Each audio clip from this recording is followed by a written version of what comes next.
حلقہ اسمبلی جنگاؤں میں شامل ضلع سدیپیٹ کی چریال ٹاؤن میں واقع آستانہ حضرت سید شاہ عبد الرحمان صاحب قبلہ رحمۃ اللہ علیہ المعروف ماموجی کے ایک روزہ سالانہ عرس تقاریب کا آج شام تناول و طعام کے ساتھ اختتام عمل میں آیا، جس میں حضرت ممدو کے ہزاروں عقیدت مندوں نے روایتی جوش و خروش اور عقیدت و احترام کے ساتھ شرکت کی۔ سید خواجہ امام الدین اقبال بیابانی،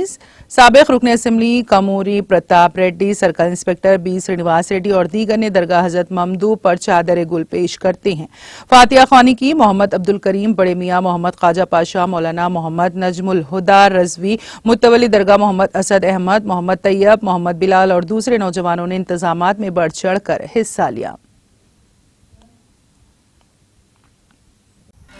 ناظرین، ہمارے ٹی ٹی وی نیوز کو سبسکرائب کریے، بیل آئیکن کو پریس کریے، شیئر کریے اور لائک کرنا نہ بھولیں، اور کسی ایڈورٹائزمنٹ سے متعلق جانکاری کے لیے ہمارے اس نمبر پر کانٹیکٹ کیجیے۔ ہمارا نمبر ہے 9550102020۔